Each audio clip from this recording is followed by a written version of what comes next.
Mon inconscient m'a dit, ou plutôt mon préconscient m'a dit, parce que mon inconscient c'est JB, qui ne s'occupe qu'à satisfaire ses trois pulsions vitales de conservation, se nourrir, de propagation, se reproduire et de domination, la libido dominandi de Blaise Pascal.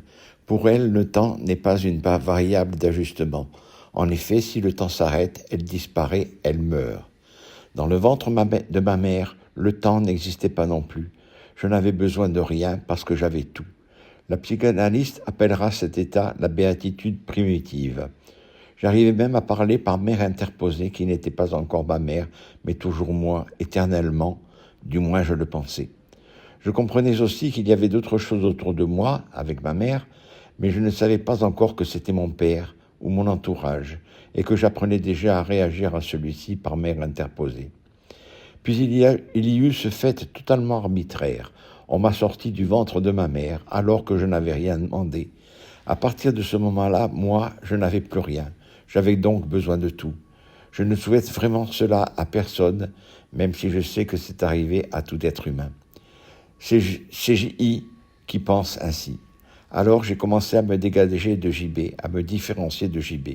Je ne savais rien faire et il a fallu tout me donner, puis tout m'apprendre, à manger, à marcher, à parler, à penser.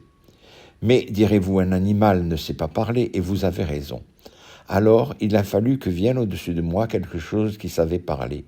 On l'a appelé la conscience, la cavalière C ou le cocher.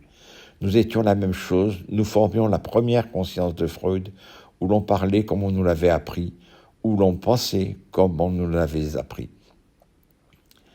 Et on s'entendait bien. Moi, J.I., je faisais tout et ne disais rien, tandis que ma cavalière C ne faisait rien, presque rien, mais disait tout. Ce temps peut durer des années, des dizaines d'années, alors que JB n'en faisait toujours qu'à sa tête avec ses pulsions. Pendant tout ce temps, on nous appelait un adulte. Enfin arriva le deuxième traumatisme lorsque ma cavalière est tombée de cheval. Même si c'est douloureux, je souhaite vraiment ça à tout le monde, même si je sais que tous ne le vivront pas encore, obligatoirement. Parce qu'une fois descendue, elle, C, ne prend plus les choses de haut, mais les voit comme elles sont.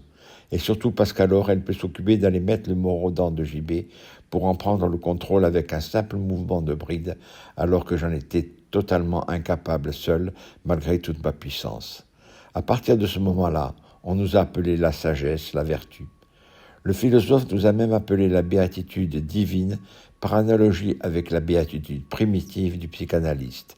Et la boucle est bouclée. C'est ce qui s'est passé. Point final.